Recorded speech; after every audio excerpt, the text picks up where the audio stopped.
warahmatullahi wabarakatuh. Perkenalkan, nama saya Sarifudin Nahu, jurusan Pendidikan Sejarah, Fakultas Ilmu Sosial, Universitas Negeri Gorontalo. Baik, langsung saja kali ini saya akan memaparkan proposal saya dengan berjudul upaya meningkatkan minat belajar sejarah melalui model pembelajaran STAT. Pertama, bab 1 pendahuluan, yaitu latar belakang menjelaskan tentang kualitas hidup bangsa sangat ditentukan oleh faktor pendidikan. Peran pendidikan sangat penting untuk menciptakan kehidupan yang cerdas, damai, terbuka, dan demokratis. Oleh karena itu, pembaharuan pendidikan harus selalu dilakukan untuk meningkatkan kualitas pendidikan. Dalam konteks pembaruan pendidikan ada tiga isu utama yang harus disoroti, yaitu pembaruan kurikulum, peningkatan kualitas pembelajaran, dan efektivitas metode pembelajaran. Kualitas pembelajaran harus ditingkatkan untuk meningkatkan kualitas hasil pendidikan.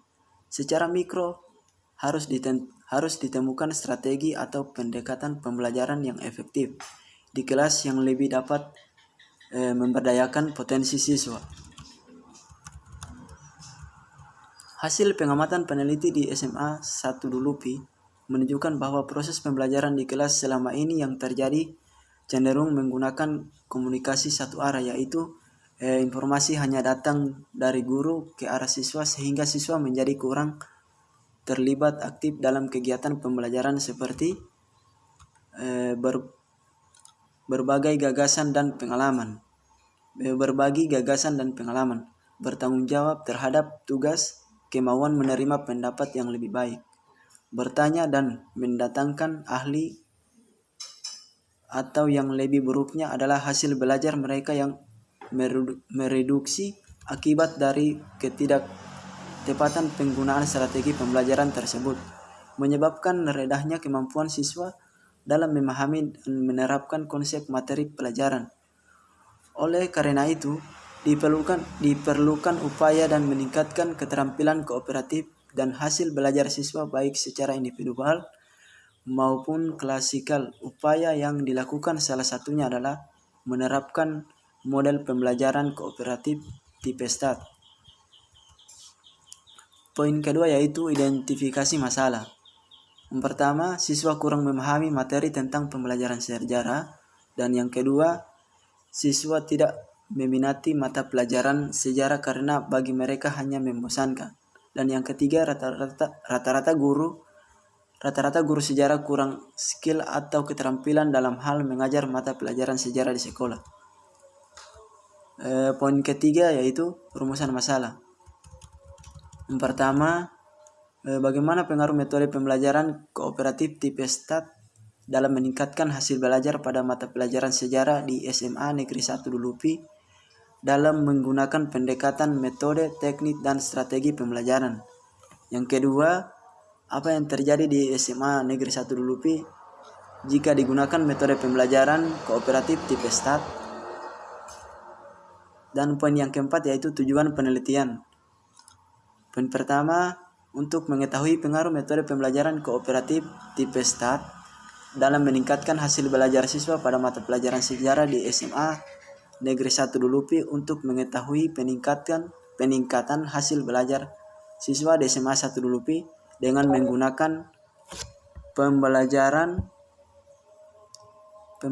tipe STAT.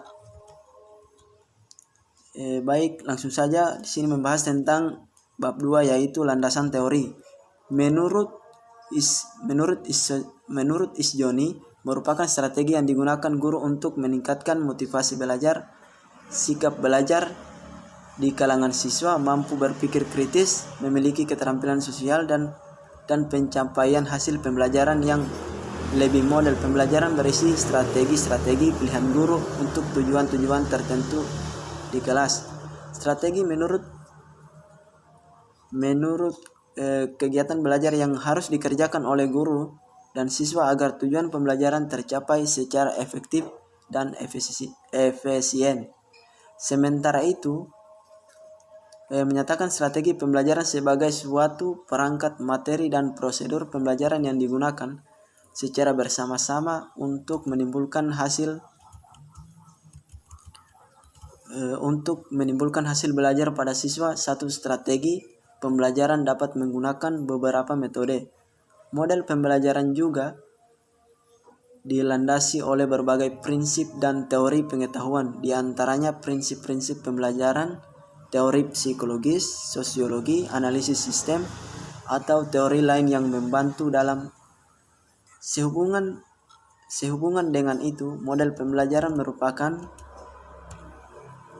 seperangkat materi dan prosedur pembelajaran atas dasar landasan teoritis tertentu untuk tujuan pembelajaran tertentu. Bab 3 yaitu menjelaskan tentang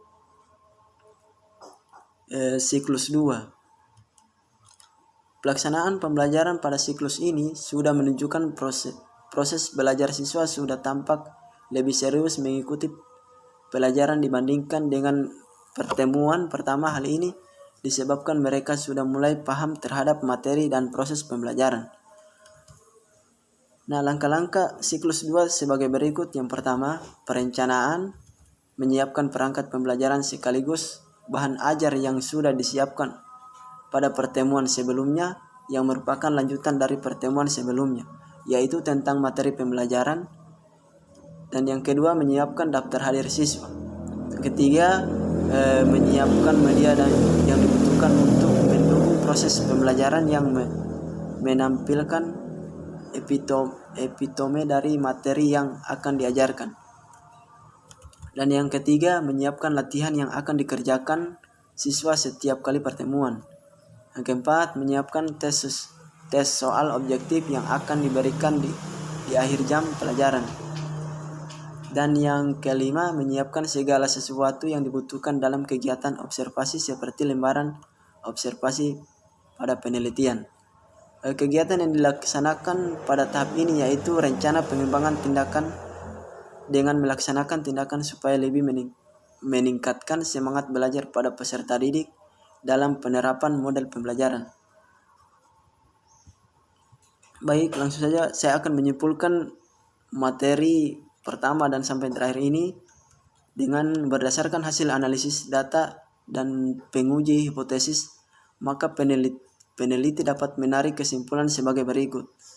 Dari pembahasan di atas dapat disimpulkan bahwa STAT merupakan salah satu metode atau pendekatan dalam pembelajaran kooperatif yang sederhana dan baik untuk guru yang baru mulai menggunakan pendekatan kooperatif dalam kelas. STAT juga merupakan suatu metode pembelajaran kooperatif yang efektif. Gagasan utama di balik model STAT adalah untuk memotivasi para siswa untuk mendorong dan membantu satu sama lain untuk menguasai keterampilan-keterampilan yang disajikan oleh guru. Seperti halnya metode pembelajaran yang lain. Metode pembelajaran STAT juga memiliki kelebihan dan kekurangan. Baik, mungkin itu yang bisa saya jelaskan. Lebih dari kurangnya saya mohon maaf. Wabillahi taufiq wal hidayah. Wassalamualaikum warahmatullahi wabarakatuh.